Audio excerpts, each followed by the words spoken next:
When I turned 29, my parents called me for the first time in 6 months. They were crying, begging for my help to save their marriage.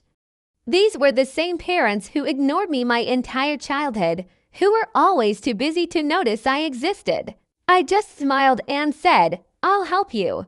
What they didn't know was that I had become exactly what they needed because of how they had failed me. I'm happy you're here. Follow my story to the end and comment the city where you're watching from so I can see how far my story has reached. I still remember the exact moment I realized I was invisible in my own home.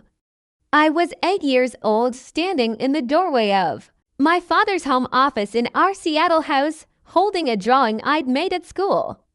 It was a family portrait, Mom, Dad, and me, all holding hands under a bright yellow sun. "Dad," I whispered, clutching the paper with both hands. "Look what I made for you." Thomas didn't even lift his eyes from his laptop screen. "Not now, Riley. I'm busy," he said in that dismissive tone I'd grown to know so well. The blue light from his computer reflected off his glasses as his fingers continued typing furiously. I stood there for what felt like an eternity, watching him work. The grandfather clock in the hallway ticked loudly, marking each second of my disappointment. Finally, I walked away, crumpling my drawing and throwing it in the kitchen trash. That was the pattern of my childhood. My parents, Thomas and Susan, were always somewhere else physically, mentally, emotionally. Dad worked in tech consulting, traveling constantly between San Francisco and Vancouver. Mom was a real estate agent for luxury properties, always showing houses to wealthy clients or attending networking events at the Seattle Country Club. "We're building a future for you, sweetheart," Mom would say whenever I complained about being alone.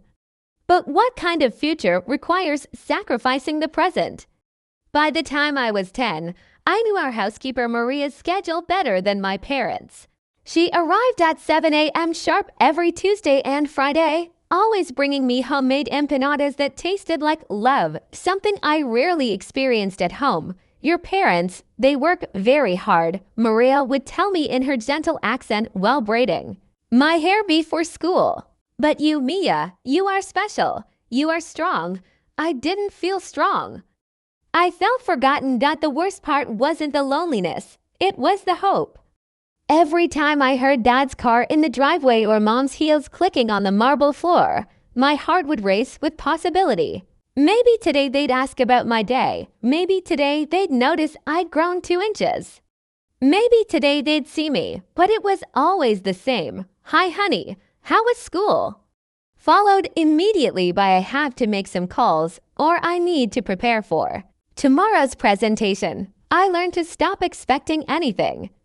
I learned to stop trying. The breaking point came during my 11th birthday. I had planned everything perfectly. I saved my allowance for weeks to buy ingredients for a chocolate cake, my favorite. I decorated the dining room with streamers I'd made from construction paper. I even wrote my own birthday card because I knew no one else would remember. At 6 p.m., I sat alone at our long mahogany dining table, staring at the single candle I'd placed on my homemade cake. The house was silent except for the hum of the refrigerator and the distant sound of Dad's conference call from upstairs. That's when I made a decision that would change everything. I was going to raise myself. I blew out that single candle on my 11th birthday and made a wish that would define the rest of my childhood. I wish I could take care of myself. The universe, it seems, was listening.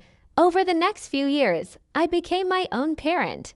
While other kids my age were asking their moms to help with homework or begging their dads to play catch in the backyard, I was teaching myself life skills that most adults struggle with. I started small. At 12, I learned to do my own laundry.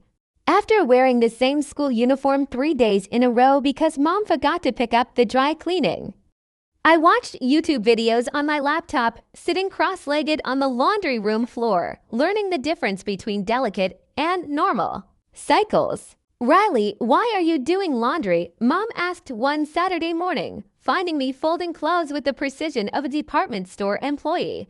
"Because I need clean clothes for school," I replied matter-of-factly, not looking up from the pile. of shirts I was organizing by color. She stood there for a moment, coffee mug in hand, looking confused. Oh, well, good for you, sweetheart. Very responsible. Then she disappeared back into her home office to prepare listings for Monday's showings. By 13, I was cooking my own meals. It started with simple things: scrambled eggs, grilled cheese, pasta with jarred sauce. But I was ambitious. I checked out cookbooks from the Seattle Public Library and spent hours watching cooking shows, taking notes like I was studying for finals. The first time I made a full dinner, herb-crusted salmon with roasted vegetables and rice pilaf. I set the table for 3, hoping the smell would draw my parents downstairs. Dad walked through the kitchen, grabbed a protein bar from the pantry, and headed back to his office. Smells good, honey, he called over his shoulder. I'm on a call with Tokyo. Save me some for later. I ate alone, as usual. But the salmon was perfect, and for the first time, I felt proud of something I'd accomplished entirely on my own. The real test came when I was 14 and our heating system broke during one of Seattle's rare snowstorms. Mom and Dad were both out of town, him at a conference in Portland, her showing properties to clients from California. The house was freezing, and our usual handyman couldn't come until the next day. I spent 3 hours on the phone with the heating company, explaining the problem, scheduling an emergency repair, and coordinating payment from my parents' account. When the technician arrived, he looked surprised to see a teenager answer the door. "Your parents home, kid?" He asked, toolbox in hand. "They're traveling for work," I said confidently. "But I'm authorized to handle this. Here's their contact information if you need verification." I had learned to speak like an adult because I had to be one. That night, as warm air finally flowed through the vents again, I realized something profound. I was more capable of managing our household than the people who were supposed to be in charge of it. High school brought new challenges, but also new opportunities to prove my independence. While my classmates stressed about college applications, I had already researched universities, scholarship opportunities, and financial aid programs. I knew exactly what I wanted to study: psychology, with a focus on family therapy. Why psychology? My guidance counselor, Mrs. Patterson, asked during our junior year meeting. I thought about telling her the truth, that I wanted to understand why some parents could love their children so conditionally, why emotional neglect could be just as damaging as physical abuse, why some families fell apart while others thrived. Instead, I gave her the answer I'd practiced. I want to help families communicate better, I said. I think a lot of problems could be solved if people just learned how to really listen to each other. Double quotes. Mrs. Patterson smiled. That's very mature of you, Riley. Your parents must be proud. If only they knew what I was doing. I thought. The irony wasn't lost on me that I was planning to become a family therapist while living in a family that barely functioned as one. But maybe that was exactly why I needed to do it. My 16th birthday was different from my 11th. This time, I didn't bother with decorations or homemade cake. Instead, I took myself out to dinner at a small Italian restaurant downtown, using money I'd saved from babysitting neighborhood kids. I sat alone at a table for 2, reading a psychology textbook while eating the best lasagna I'd ever tasted. The waiter, a kind older man named Giuseppe, noticed I was alone. Special occasion. He asked while refilling my water glass. My birthday, I said simply. His face softened. Where is your family? I looked up from my textbook and smiled, not subtly, but with genuine contentment. I'm learning that family isn't always about blood relations. Sometimes you have to create your own. Giuseppe nodded knowingly and returned a few minutes later with a small slice of tiramisu, a single candle flickering on top. On the house, he said with a wink, "Happy birthday, young lady. You seem wise beyond your years." As I blew out that candle, I made a new wish. I wish to use everything I've learned to help other people. That night, walking home through the quiet Seattle streets, I felt something I'd never experienced before: genuine excitement about my future. Not because of what my parents might give me, but because of what I was going to build for myself. I was 16 years old, and I finally understood that being ignored hadn't made me invisible. It had made me independent. It had made me strong. It had made me exactly who I needed to be. At 29, I had built the life I dreamed of during those lonely teenage years. My therapy practice, Bridges Family Counseling, occupied the entire second floor of a charming brick building in Seattle's Capitol Hill neighborhood. The waiting room had soft lighting, comfortable chairs, and walls lined with books about healing and communication, everything I'd wished my childhood home had been. Dr. Riley Chen Morrison read the nameplate on my office door. I'd kept my maiden name professionally, but added my husband David's surname after our wedding 2 years ago. David was everything my father wasn't: present, attentive, emotionally available. He was a pediatric nurse who understood the importance of nurturing, and together we'd created the warm, stable home I'd always craved. My practice had a 2-month waiting list. I specialized in family therapy, particularly helping parents reconnect with children they'd emotionally neglected. The irony wasn't lost on me. I was healing other families while my own remained fractured. I hadn't spoken to my parents in over 6 months when my phone rang on a rainy Thursday evening in October. David and I were cooking dinner together, something we did every night, a ritual that still amazed me with its simple intimacy. Riley. Mom's voice sounded strained, almost desperate. Sweetheart, we need to talk to you. I nearly dropped the wooden spoon I was using to stir our pasta sauce. In all my years, I couldn't remember my mother ever calling me sweetheart with such genuine emotion. What's wrong? I asked, stepping away from the stove. David looked at me with concern, mouthing everything okay. It's your father and me, Mom continued, her voice cracking. We're having some problems. Serious problems. Could we come see you tonight? 30 minutes later, Thomas and Susan sat in my living room looking like strangers to me. Dad, usually impeccably dressed in his tailored suits, wore wrinkled khakis and a polo shirt that had seen better days. His hair, once perfectly styled, was disheveled and graying at the temples. Mom looked even worse. Her designer clothes hung loosely on her frame, and her eyes were red-rimmed from crying. We're getting divorced, Dad said bluntly, staring at his hands. After 32 years of marriage, we don't know how to talk to each other anymore. I sat across from them, feeling like I was in some alternate universe. These were the people who had ignored me for decades, who had been too busy to notice my existence, and now they were sitting in my home, vulnerable and broken. We've tried marriage counseling, Mom added quickly, 3 different therapists. But nothing's working. We fight constantly. About money, about the house, about everything. The business is failing, Dad continued, his voice barely above a whisper.